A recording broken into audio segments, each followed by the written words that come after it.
Este trabajo aspira a contribuir al logro del desarrollo sostenible en cualquier espacio, ya sea marino o continental, del planeta Tierra.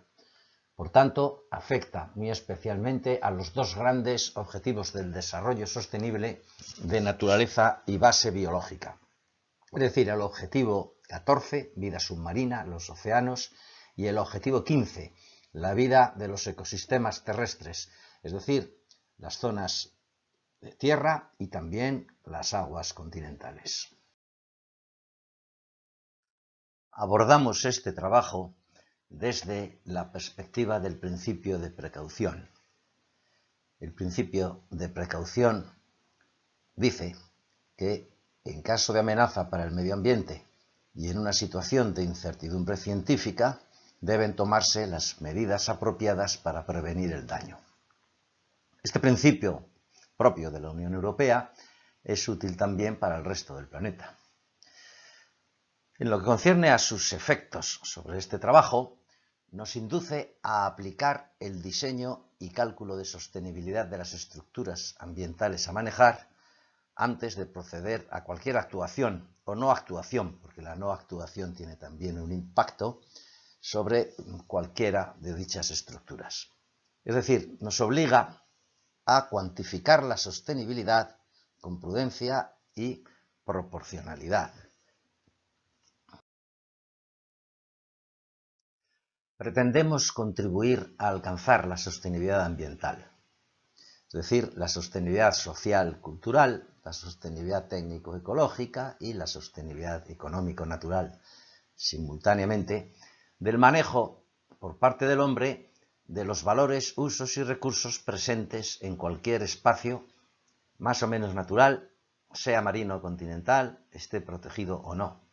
Es decir, tratamos de establecer algo válido para todos los valores, usos y recursos y para todos los espacios naturales, con independencia de su condición marina, continental, de protegido o no. El procedimiento a seguir, que vamos a seguir, es proponer una metodología racional para avanzar desde lo cualitativo, es decir, desde el pensamiento y la dialéctica sobre la sostenibilidad, hasta lo cuantitativo, es decir, establecer un modelo general para el diseño y cálculo de sostenibilidad de las estructuras ambientales. Aportar una solución técnica para un problema que se repite.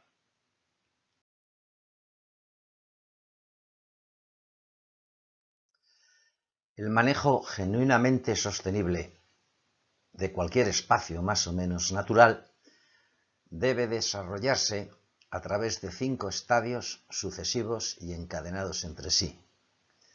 El primero es el estadio de ordenación, que es básicamente un proyecto de programación, y los 4 siguientes son los estadios de gestión, es decir, la puesta en obra de esa programación que hemos efectuado.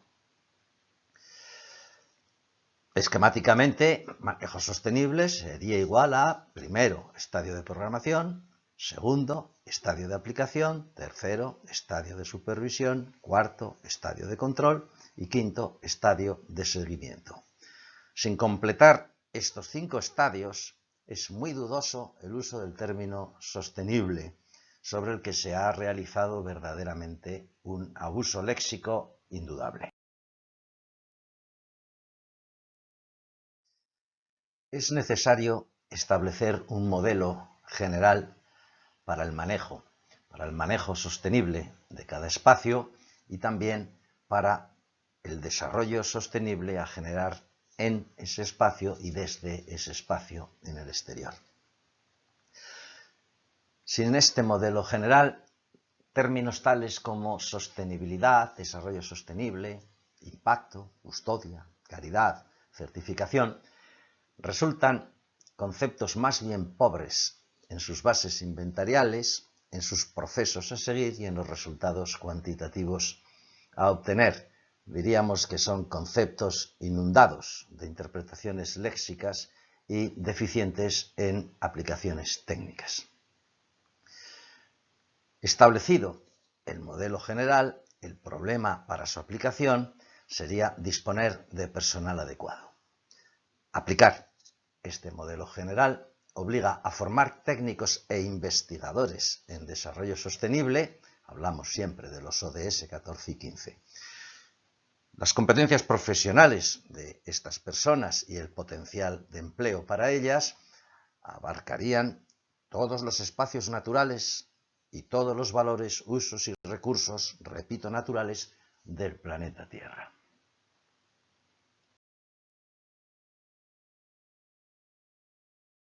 Ese imprescindible modelo general para la sostenibilidad ambiental, creemos que debe desarrollar adecuadamente el aforismo ya clásico de piensa en global y actúa en local.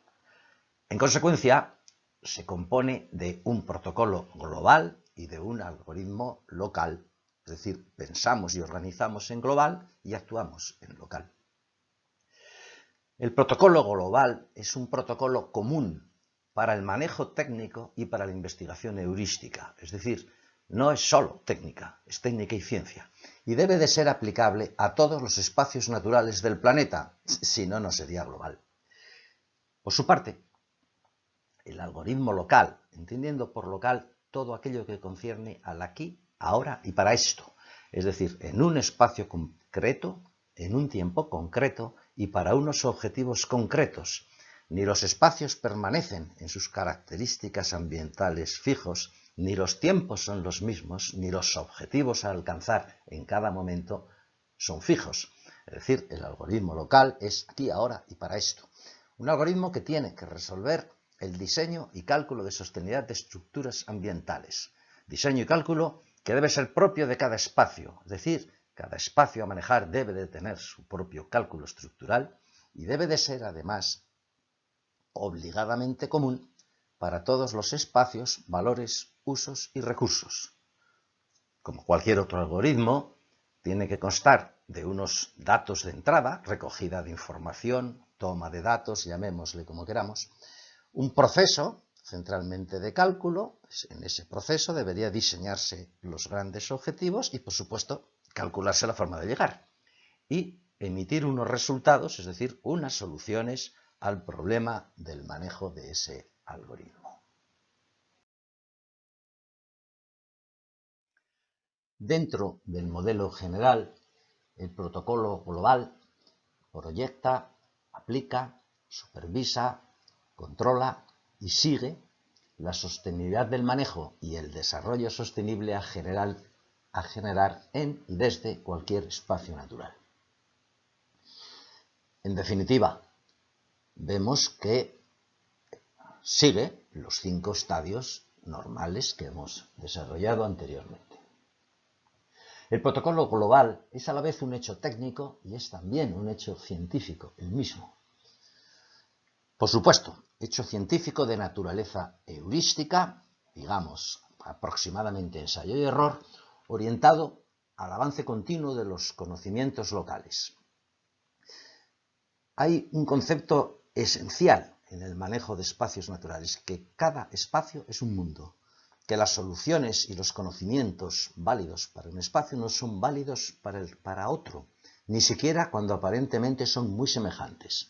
Sus diferencias sociales, culturales, técnicas, económicas, ecológicas, etc., son enormes y es prácticamente imposible encontrar 2 espacios iguales. Por tanto, cada solución tiene que ser para cada espacio. La sostenibilidad y el desarrollo sostenible, a su vez, solo pueden asegurarse mediante un manejo verdaderamente endógeno, es decir, autocosteado mediante el valor de sus propios beneficios y por retroalimentación desde terceros beneficiarios de las externalidades generadas por el manejo. Vamos a ver con un nivel de detalle un poco mayor los contenidos del protocolo de manejo sostenible e investigación heurística. Hemos dicho que es válido para las 2 cosas, para lo técnico y para lo científico. Hemos hablado de 5 estadios y vamos a contemplarlos. El estadio primero, es el proyecto de ordenación de valores, usos y recursos, proyectos de larga tradición forestal, por lo menos en los aspectos madereros. Como cualquier otro proyecto técnico de ingeniería, constaría de 7 documentos, de acuerdo con las normas de AENOR en España, y me imagino que en otros países igual. El primer documento es la memoria. La memoria debe de desarrollarse de cara al futuro en un formato acorde con el algoritmo que después desarrollaremos. Es decir, el orden de sus contenidos debe de ser coherente con el orden de los cálculos que posteriormente se realizarán. El documento 2 agrupa la totalidad de los anexos que se consideren necesarios y consideramos especialmente necesario incluir en los proyectos de ordenación de valores, usos y recursos los correspondientes cálculos estructurales, es decir, el diseño y cálculo de sostenibilidad de las estructuras ambientales a intervenir o a actuar sobre ellas. Tercer documento son los planos propios de cualquier otro proyecto. El cuarto son los pliegos de condiciones técnicas particulares. Recordaremos aquí que los costes no son independientes de las condiciones establecidas y que condiciones abusivas pueden romper el principio de la prudencia y la proporcionalidad en materia de manejo de espacios naturales. Documento quinto es el estado de mediciones, cuántas cosas vamos a hacer. El sexto son los presupuestos. Los presupuestos en el proyecto de ordenación no son presupuestos de obra, son el establecimiento de los fondos referenciales en cuantía y distribución, cuánto dinero para cada cosa, y segundo, el encaje con la economía natural propia del espacio. El documento 7 son los estudios con entidad propia, clásicos, la seguridad y salud, y el impacto ambiental, que en el caso del manejo de valores, usos y recursos coincide bastante con la calidad de ese manejo. El estadio segundo es un estadio de aplicación. Se compone de dos partes: el establecimiento de un proyecto de obra en cada plan anual, es distinto del proyecto de programación anterior, y después la ejecución práctica de las actuaciones, la puesta en obra del proyecto de obra. El estadio tercero es el estadio de supervisión, que puede ser obligadamente interna porque cada uno debe de supervisar su trabajo, y en muchos casos externa, es decir, certificadoras, administraciones, ONGs, otros interesados en que todo esto que nos afecta en el fondo a todos los seres humanos se realice adecuadamente. El estadio cuarto es el de control, es decir, memoria anual de las ejecuciones reales, porque una cosa es lo que hemos proyectado, presupuestado, etcétera, y hemos intentado hacer, y otra cosa en el medio natural es lo que hemos conseguido hacer, porque el medio natural es variable e imprevisible, y muchas veces lo que parece que es fácil de hacer se termina o no haciéndolo, o haciéndolo mal, o haciéndolo parcialmente. El estadio quinto es el estadio de seguimiento. Está constituido por las sucesivas revisiones del proyecto de ordenación, es decir, volver a plantear la ordenación, tanto en sus aspectos técnicos como en sus aspectos científicos, en régimen de ensayo y error, es decir, una vez hecho lo anterior, reconocemos nuestros errores, aplicamos la obsolescencia programada de lo programado y volvemos a empezar. ¿Durante cuánto tiempo? Siempre, indefinidamente, porque cambian los espacios, cambian los tiempos y cambian los objetivos, es decir, para siempre.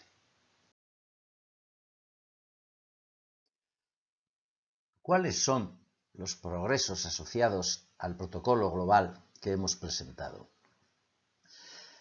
Creemos que esencialmente son tres. Primero, el integrar en un protocolo idéntico el manejo técnico y la investigación heurística, no separar la investigación de la técnica. Segundo, incluir el proyecto de sostenibilidad y desarrollo sostenible, por supuesto, y sus actuaciones posteriores entre todos los demás proyectos de ingeniería, ya sean de programación o ya sean de obra. Tercero, y este me parece especialmente importante, aceptar la heurística como la metodología de investigación, característicamente local y continua, más propia de la sostenibilidad. Local, hemos dicho aquí, ahora y para siempre, y continua, acabamos de decir, siempre revisada. Y siempre no independiente, sino complementaria de la darwiniana que hoy resulta imperante, es decir, la investigación general, válida para todos los espacios, a diferencia de la heurística, válida para solo espacio por espacio, y conclusiva. La darwiniana pretende llegar a unas conclusiones, la heurística no pretende nada, simplemente ir mejorando en cada momento lo que tenemos hasta donde podamos.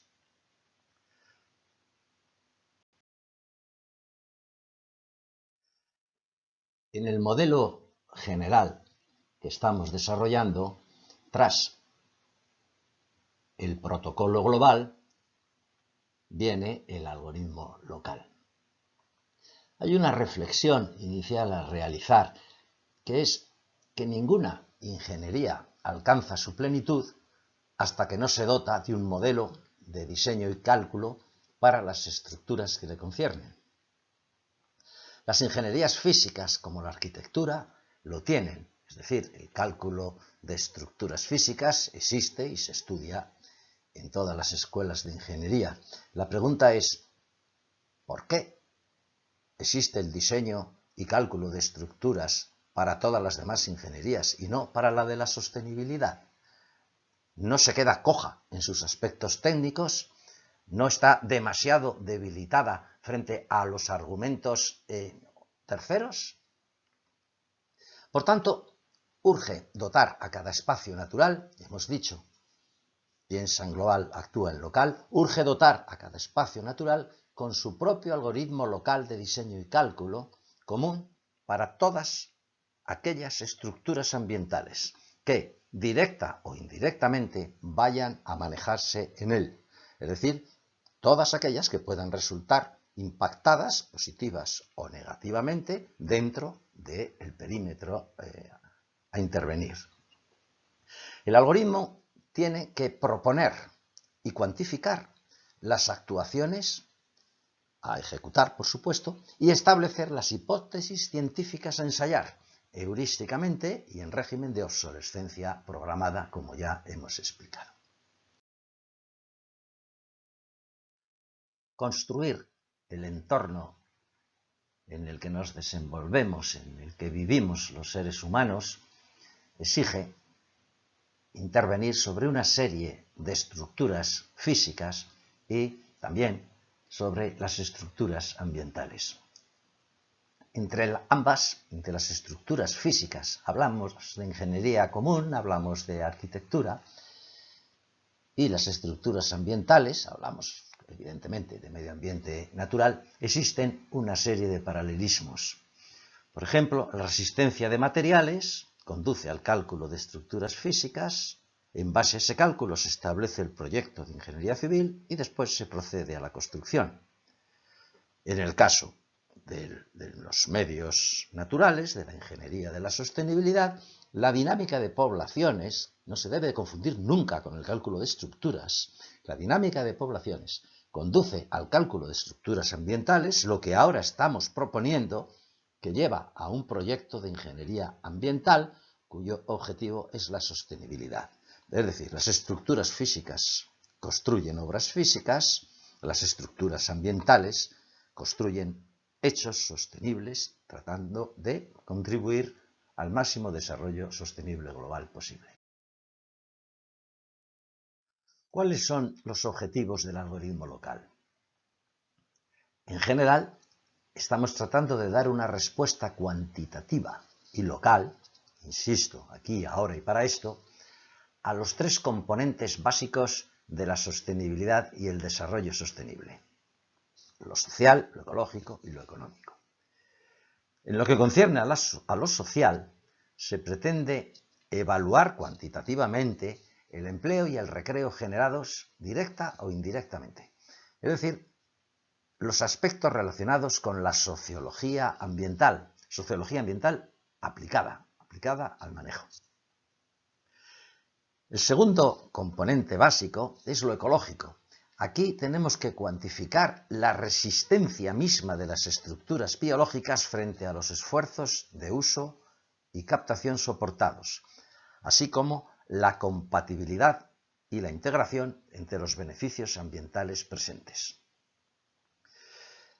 Hablamos de resistencia, no de resistencia a estructuras físicas, sino de resistencia de estructuras ambientales. Estamos hablando de ecología, pero no de una ecología entendida como ciencia de limitaciones y prohibiciones, sino bien al contrario como ciencia de potencialidades y de oportunidades. Es decir, aquello que indudablemente desde la ecología termina siendo útil para los seres humanos. La componente de lo económico nos obliga a valorar adecuadamente el valor generado y el valor gestionado, es decir, en cuánto el manejo ha contribuido y en cuánto dispone. Una cosa es lo que ha generado y otra cosa es aquello que dispone para gestionar el espacio que maneja. Establecer adecuadamente los costes y las rentas, el marco presupuestario debido y analizar la rentabilidad y la financiación a aplicar. Esto nos obliga a desarrollar una nueva economía, la economía natural, que estudiaremos más tarde. Prescindir de lo económico se está haciendo casi un clásico en materia de manejo de espacios naturales. Parece que la economía es incompatible con el desarrollo social o con lo ecológico, pero sin economía no hay viabilidad. Para la sostenibilidad no puede existir la sostenibilidad. Hace falta una economía endógena suficiente. Volveremos sobre estas cuestiones. Creo que fueron forestales franceses los que vinieron a resumir el manejo de los bosques, centralmente madereros, de una manera muy sencilla y muy clara que ahora nos va a ser muy útil.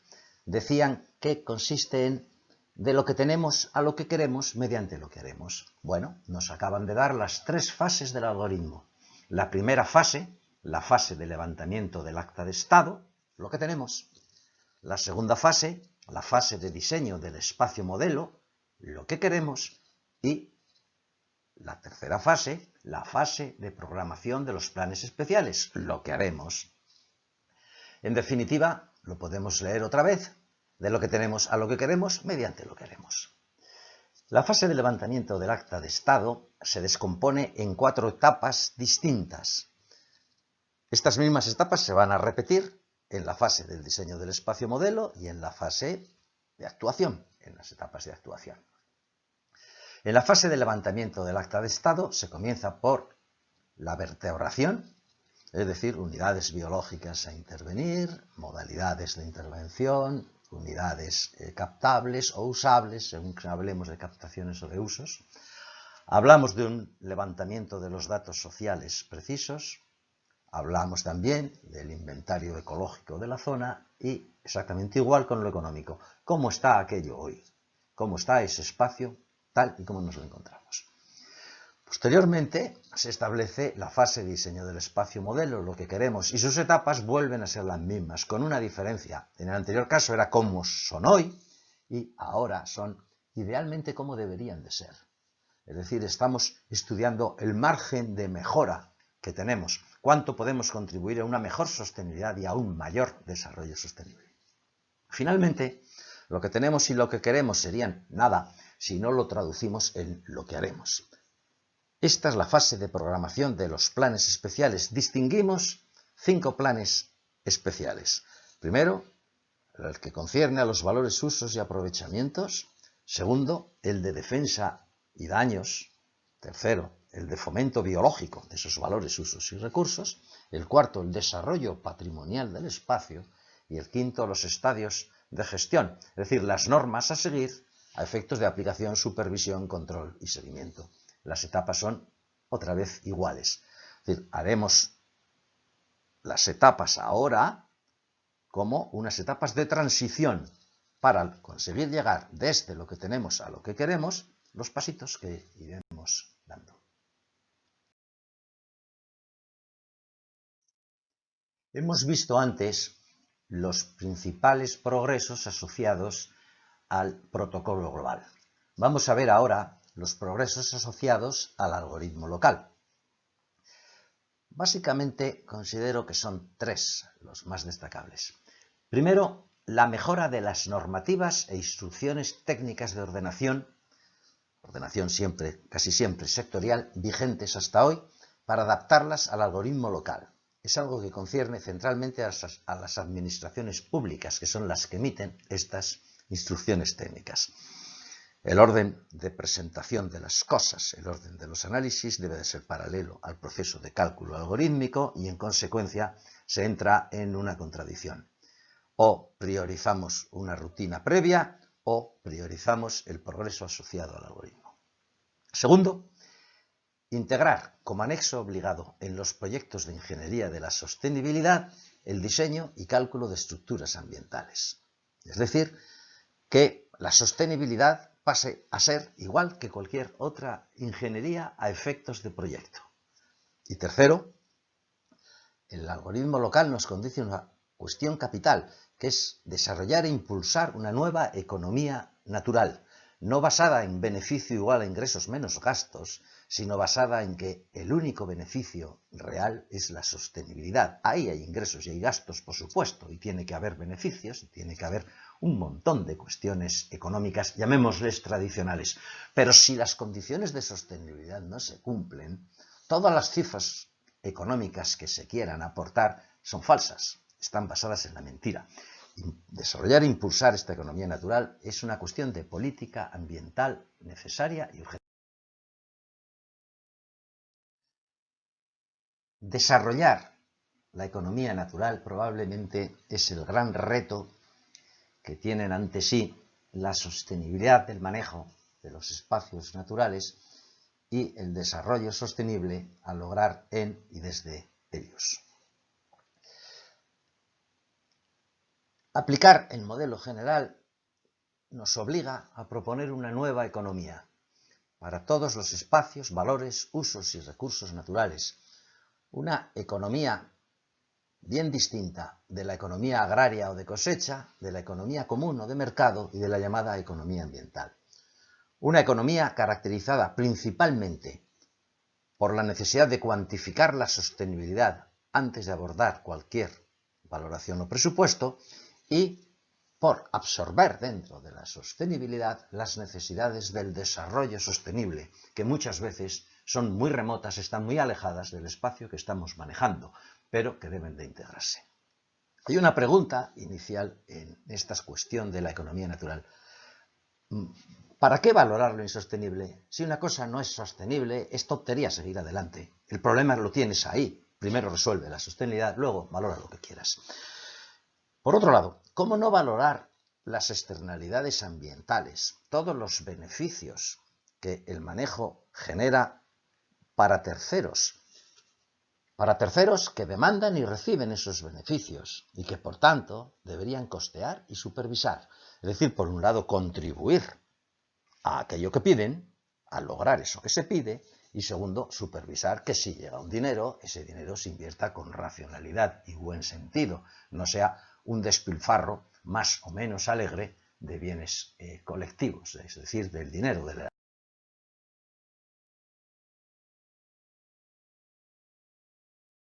Hemos hablado de que un modelo general para la sostenibilidad y el desarrollo sostenible es necesario. Ahora vamos a hablar del camino casi contrario, es decir, de las necesidades que tiene ese modelo general, de cómo podemos llegar a ponerlo en funcionamiento y en continuo perfeccionamiento. Básicamente, habría 4 aspectos a desarrollar. El primero, le he puesto el título de cualitativo, no sé si es correcto, sería la difusión y profundización sobre el modelo general y sus contenidos. Es decir, una cuestión que afecta a centros de enseñanza e investigación, en principio. El segundo aspecto sería el cuantitativo, las cifras, lo que exigiría el establecimiento de mesas de expertos sectoriales, en las que llegara a unos consensos sobre los datos, coeficientes y fórmulas a aplicar en los cálculos. Es decir, para reducir al máximo la discrecionalidad en estos aspectos. Es competencia de técnicos e investigadores en cada materia. Tercer aspecto sería, una vez tenemos el algoritmo con los datos, coeficientes y fórmulas inicialmente discrecionales, idealmente obtenidas por consensos, informatizar el algoritmo según valores, usos y recursos, lo que nos exige la cooperación de especialistas sectoriales e informáticos. ¿Qué entiendo por especialista sectorial? Hombre, porque no es, aunque el algoritmo es igual para la pesca marina y para el manejo de los bosques, los pastos o la caza o las especies protegidas, es evidente que los especialistas son distintos. Después, existe un cuarto aspecto que es la normativa. Hace falta el establecimiento de normativas adecuadas para el apoyo y el desarrollo institucional del modelo. Es decir, hace falta otra política ambiental distinta. Sin un apoyo político, esto queda en una pura propuesta que irá variando, podrá aplicarse parcialmente, desaparecerá, no se puede saber, pero que sin embargo diseña una política ambiental de verdad, porque evita el hablar en vacío sobre la sostenibilidad y el desarrollo sostenible y conduce a hacer las cosas en la vida real y hacerlo de manera eficaz desde la perspectiva social, compatible con la conservación de todos los aspectos ecológicos implicados y sin costes distintos que pagar por lo que se recibe al erario público.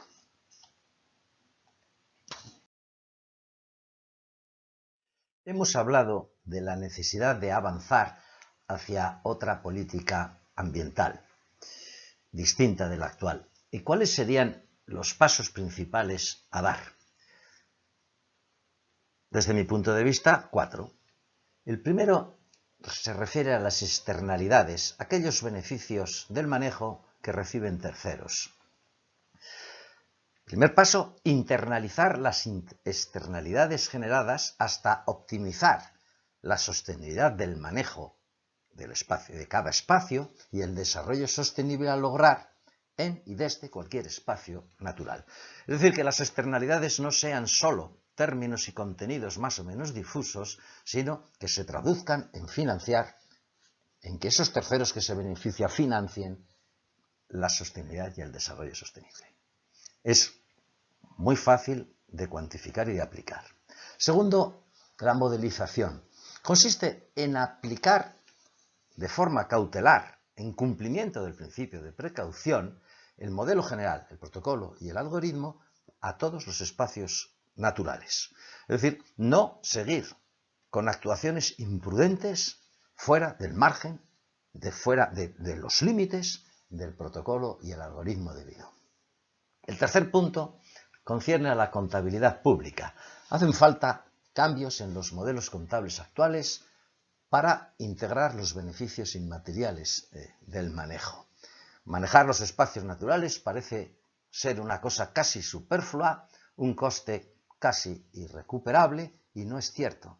Se habla de beneficios inmateriales que son verdaderamente vitales, al final, para la felicidad de los seres humanos, y sin embargo no se hace nada. Los procedimientos contables dicen beneficios igual a ingresos menos gastos, y todo lo demás sí son especulaciones más o menos de diletantes.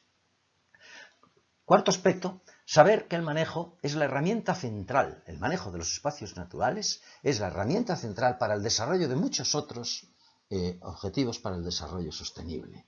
Al final es un efecto mariposa. Manejarlos bien reduce la pobreza, sobre todo en las áreas marginales más pobres, reduce la desigualdad de géneros, aporta agua, permite elaborar, fabricar energía a partir de biomasas y otras cuestiones, genera trabajo, aporta economía, asociado lleva una industria, una innovación, unas infraestructuras, hay una producción, hay un consumo y sobre todo, que ahora es capital y sobre todo nos concierne en este congreso, lleva una acción por el clima. No existe probablemente una acción por el clima más eficaz, segura y barata que el manejo adecuado de todos los espacios naturales. Es al final desde los océanos y desde los espacios naturales continentales desde donde puede procederse a la mejora climática. Tenemos que pensar que entre las externalidades positivas generables en y desde un espacio natural, destaca sobre todo la mejora del balance de CO2 a través de sus tres efectos, digamos, clásicos. El efecto sumidero, absorción de CO2 en la biomasa propiamente dicha y también en los fondos y suelos. Después, el efecto sustitución, es la energía de las biomasas, las leñas tradicionales, diríamos, reemplazar combustibles fósiles por combustibles que ciertamente emiten a la atmósfera el CO2 que previamente han recogido, pero con un balance cero. No es lo mismo que cuando actuamos con energías fósiles. Y después el efecto reemplazo, sustitución de materiales que consumen en su elaboración muchísima energía, por otros materiales más naturales que consumen muchísima menos e incluso que producen un excedente de la misma. Internalizar el balance de CO2 en la economía de cada espacio es clave en la acción global por el clima. Al final estoy hablando otra vez, internalizar una externalidad es clave, pero exige unas políticas y unos modelos contables, otra vez, lo mismo de antes, innovadores, que solo podrán establecerse y cuantificarse a través de la puesta en marcha del modelo general. Hablamos mucho del clima, pero la verdad es que no existen otras propuestas mucho mejores que la del buen manejo de la naturaleza. Las que existen son mucho más caras y estamos perdiendo un tiempo precioso sin necesidad.